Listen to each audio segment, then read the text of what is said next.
नमस्ते दोस्तों, old is gold में आपका स्वागत करता हूं। और आज मैं आपको गुरु पूर्णिमा आज है, तो मैं आप सबको अपनी ओर से गुरु पूर्णिमा की बधाई देता हूं।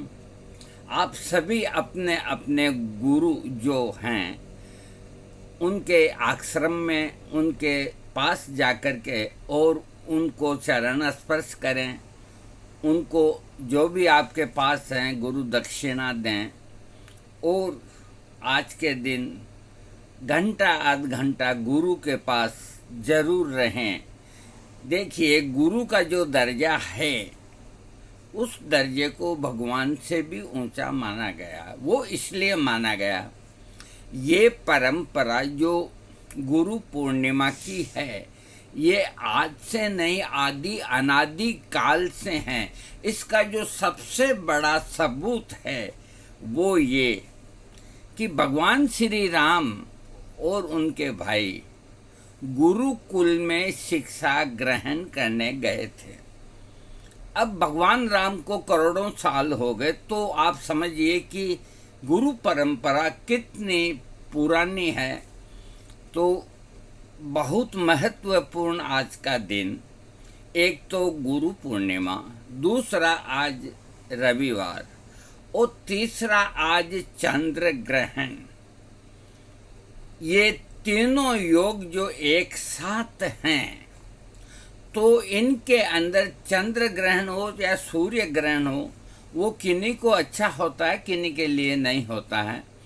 तो जो ये होता है वो प्रकृति का एक रूप है। वो आदि अनादि काल तक ये ग्रहण होते रहेंगे और चलते रहेंगे। तो इनसे ये सब जो बातें हैं, तो ये कोई भी गलत नहीं। गुरु का स्थान सर्वोपरि है। और आज मैं आपका गुरु पूर्णिमा की बधाई दी हूँ।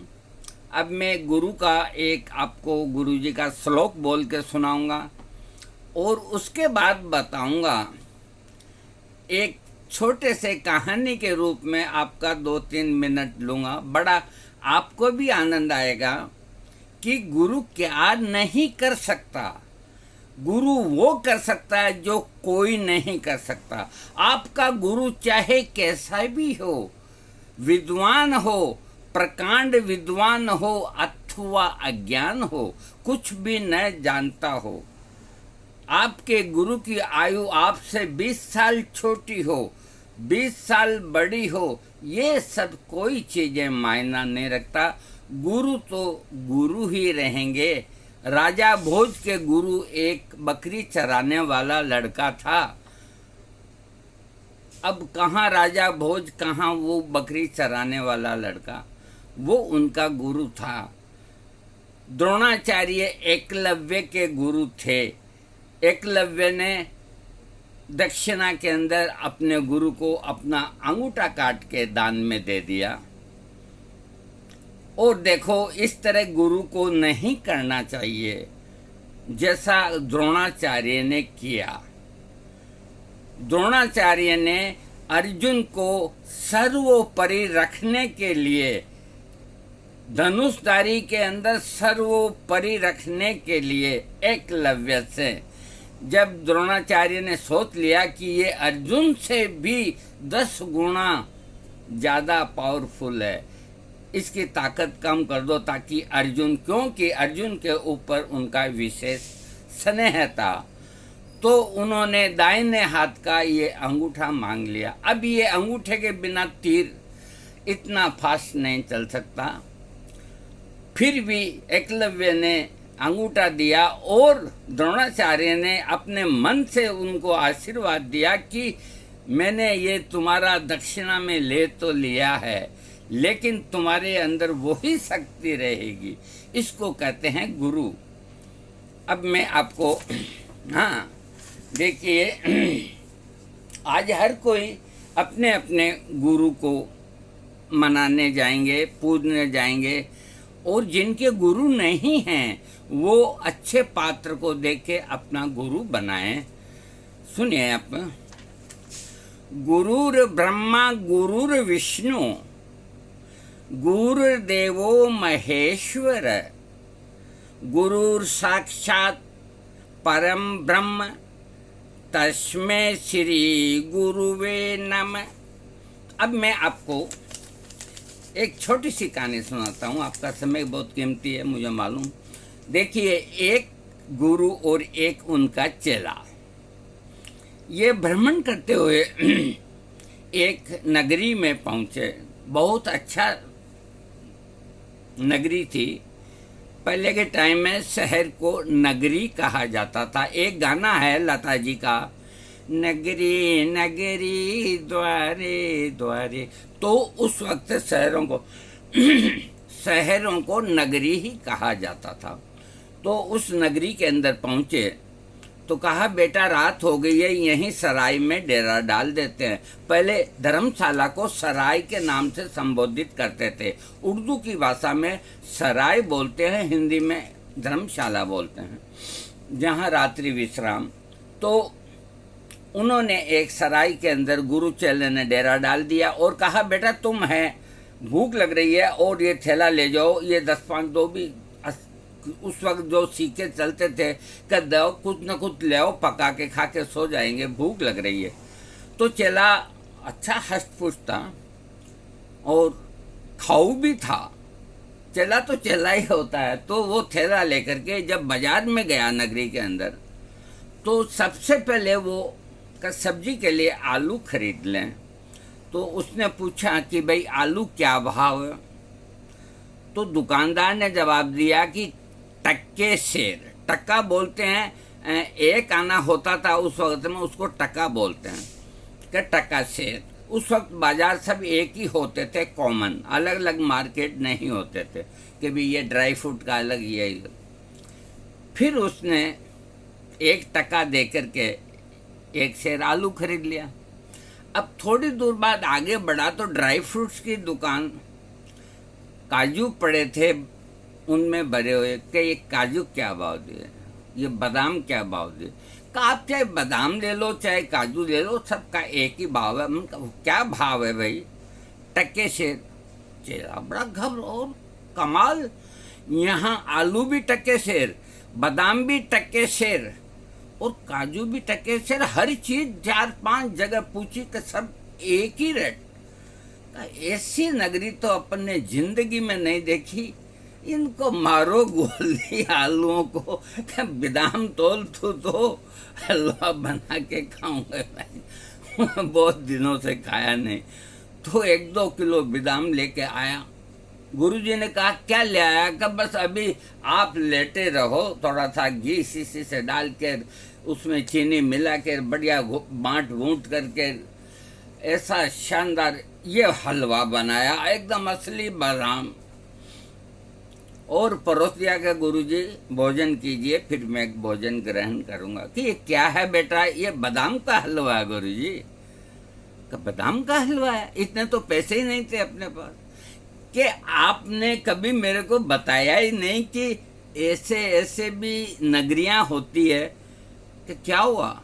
कि यहाँ बहुत अच्छा राज है, यहाँ का राजा भी बहुत अच्छा है, प्रजा भी बहुत अच्छी है, दुकानदार भी बहुत अच्छे हैं। कि वो कैसे? तो कोई भेदभाव नहीं, टके शेर आलू, टके शेर खाजा, टके शेर आलू, टके शेर खाजा। बादाम भी इसी भाव, काजू भी इसी भाव, मर्जी हो जो ले जा।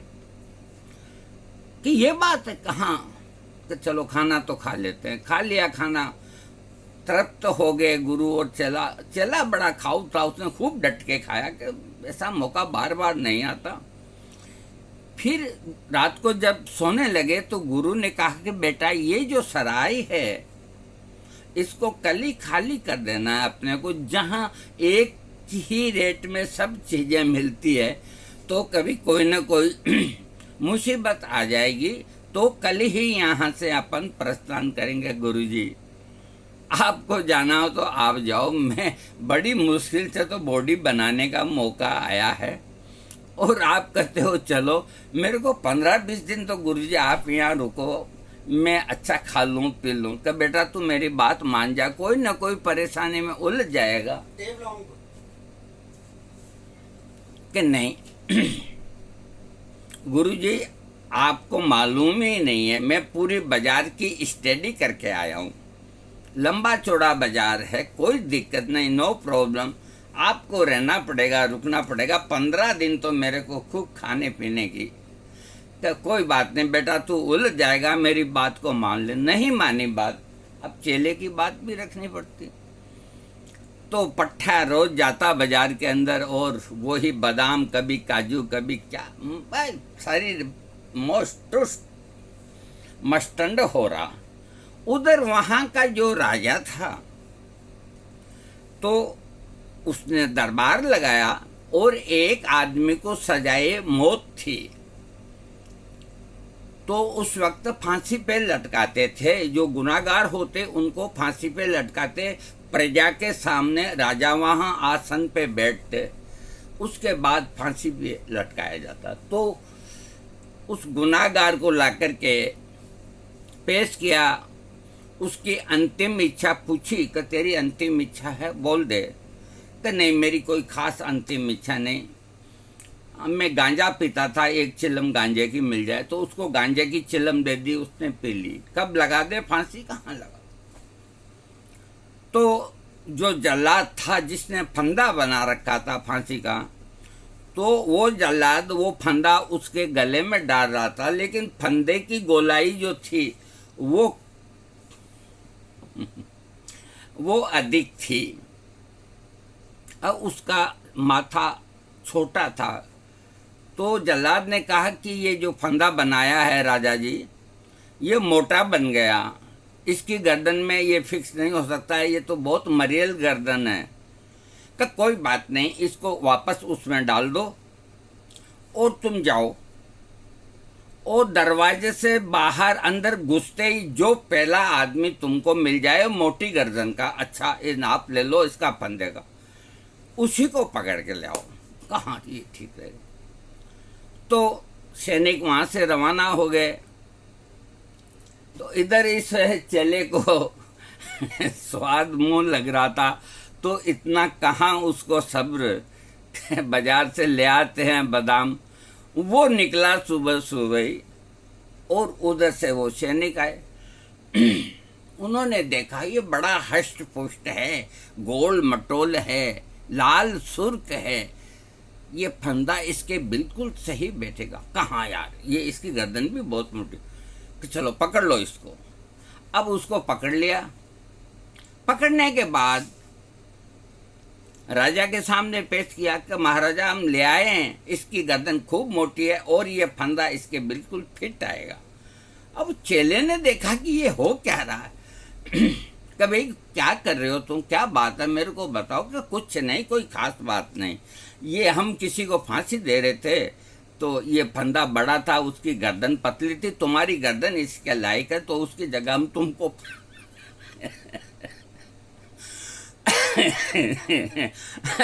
चेले के पसीने छूट गए और मन में सोचा गुरुजी तुमने ठीक कहा था, मैं मर गया, अब मेरे को कोई नहीं बचा सकता कि तुम्हें फांसी लगाएंगे। जल्लाद लगाओ फांसी। अब उसको गले में फांसी फंदा लगाया, बिल्कुल फिट बेटा। कि फिट है, कहाँ फिट है। कि इसकी आखिरी ख्वाहिश पूछ लो। कब बोलो तुम्हारी आखिरी ख्वाहिश, अब शटर गिराने वाले हैं। कि मेरी देखो कोई आखिरी ख्वाहिश नहीं। वो चेला समझ गया कि अपने को गुरु ही बचा सकता है और दुनिया में कोई आदमी नहीं। कि कोई तो इच्छा है वही बता दो।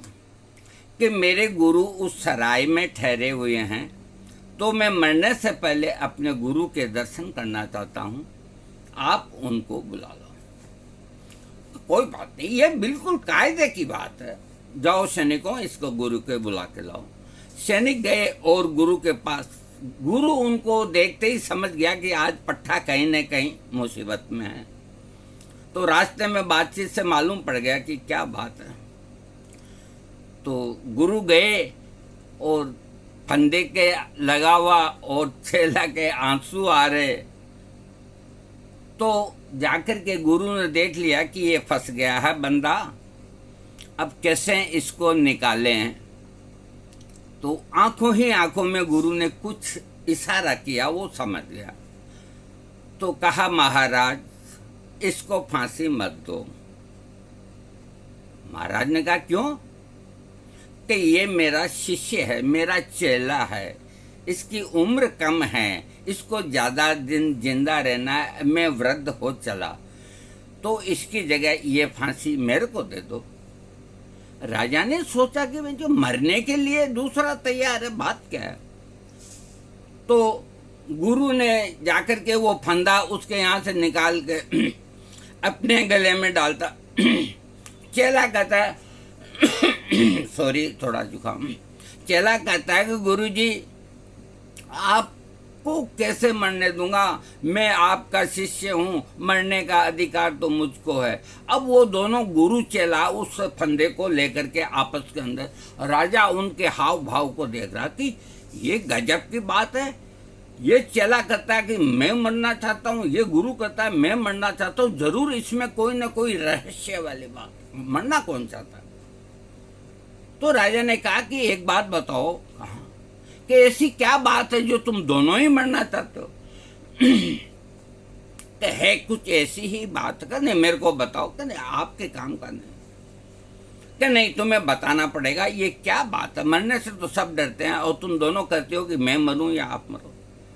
तो देखो राजा, ये जो मुहूर्त है फंदा लगाने का, ये इतनी शुभ घड़ी है कि इसके अंदर फंदा लगाने के बाद मौत होगी, वो सीधा ही स्वर्ग लोक जाएगा। ऐसा ये मुहूर्त है, तो बताओ मैं इस मुहूर्त को कैसे छोड़ूं। उधर चेला कहता है कि मैं इस मुहूर्त को कैसे छोड़ूं, इसलिए हम आपस में, बस सालों तुम दोनों दूर हो जाओ, ऐसे चांस को मैं कैसे जाने दूंगा। उन दोनों को दिया धक्का और फंदा अपने गले में लटका के चला गया राजा। गुरु ने कहा कि बेटा चलो चलो। राजा खुद ही झूल गया, फंदे पे मर गया। अगले ही दिन उन्होंने वो नगरी छोड़ दी। तो गुरु के अंदर इतनी शक्ति होती है, इतनी ताकत होती है, हैं, तो अपने चेले को फांसी के फंदे से ही मुक्त करा लिया। ये गुरु महिमा के ऊपर मैंने आपको बताया है। गुरु कैसा भी हो, गुरु गुरु ही होता है। गुरु के अंदर बहुत शक्ति होती है, असीम ताकत होती है। देखो ये मेरे जीवन का एक मैं बता देता हूँ कि ये वीडियो होने वाला है। हमारे जो गुरु थे, हम उनकी बहुत सेवा करते थे, फक्कड़ थे। तो एक दिन उन्होंने कहा, पता नहीं कैसे उन्होंने कहा हमसे कि बेटा हमारे को 200 रुपये चाहिए। ये बात है 40-50 साल पहले की। 200 रुपये की बड़ी कीमत थी। अब मेरे पास भी 200 रुपये कहाँ से आए, बड़े भाई के यहाँ काम सीखता था। तो मैंने हाँ तो कर दी, मना कैसे करता। मैंने कहा कल ले आऊँगा गुरुदेव। अब मैं भाई साहब से मांगने का नहीं, किसी से मांगने का नहीं। तो मेरे जो 5-7 मित्र थे, किसी से 30 लिए, किसी से 50 लिए। मैंने दिन भर के अंदर 200 रुपया इकट्ठा करने में पूरा दिन लग गया। मैं एक शब्द भी गलत नहीं बोलूँगा। और मैं अगले दिन गुरु के स्थान पहुँचा। 1 किलोमीटर दूर पड़ता है हमारे घर से। मैंने जाके उनके चरणों में 200 रुपये। तो वो गांजा पीते थे, उनको गांजा का शौक था। तो गांजा पी के मेरी तरफ देख के मेरे को यूं ही करते थे, अरे गोपालिया इतनी मेहनत करके लाया है तो हमारे लिए पैसा। मैं घबरा गया। मैंने कहा इनको कैसे पता लगा, इतनी मेहनत करके लाया है तो हमारे लिए, हम इसको ले लेते हैं। अब तू कल आना, तेरे को 400 देंगे हम। मैंने कहा मेरे को कुछ नहीं लेना गुरुजी, आप ले लो। कि रुको तुम, रुको 2 मिनट। वो अंदर गए और जहाँ उनकी कोठड़ी थी वहाँ से एक घड़ी लेके आए, वेस्टर्न वॉच कंपनी की, जो घड़ी महात्मा गांधी अपनी जेब में रखते थे। उनको किसी शिष्य ने दी होगी कि बेटा ये हमारे कोई काम की नहीं, और ये हमारी भेंट तुम रखो तुम्हारे पास याददाश्ती के लिए। आज की तारीख में वो घड़ी मेरे पास पड़ी है और मैं उस घड़ी को प्रणाम करता हूँ, और आपको जो भी जिज्ञासु है उस घड़ी को मैं आपको वीडियो पे दिखा दूंगा।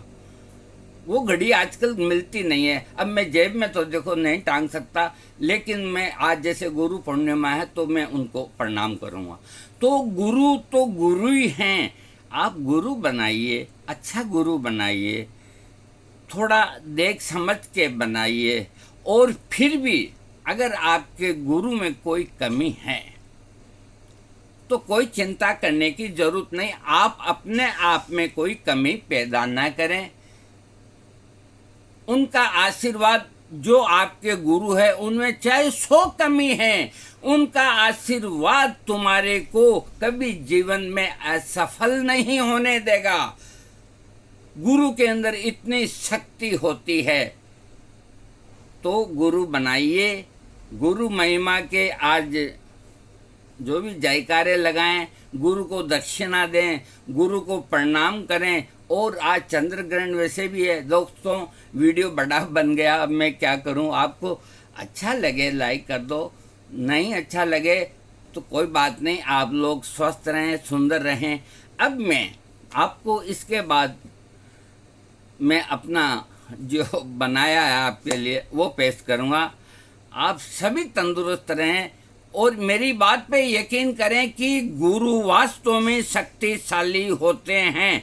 मैं इसके एक नहीं 1000 बार। दूसरा, उन्होंने मेरे को घड़ी देते वक्त कहा कि तुमको कभी तुम्हारे जीवन में ये जो तुम्हारी जेब है ना, ये कभी खाली नहीं रहेगी, चाहे कुछ भी हो जाए। भगवान की दया से उतार चढ़ाव खूब आए जीवन के अंदर, यहाँ तक कि मैं नासिक जेल भी 3 दिन रहा हूँ। मैं भंगी के घर भी 3 दिन तक बिका हुआ रहा हूँ। ये मेरी हिस्ट्री है, कभी आपको सुनाऊंगा, उसके ऊपर उपन्यास लिखा जा सकता है, ऐसी है। ये मैं आपको फिर कभी अपने जीवन की सुनाऊंगा तो आप ताज्जुब करेंगे कि क्या क्या होता है। लाइक कीजिए।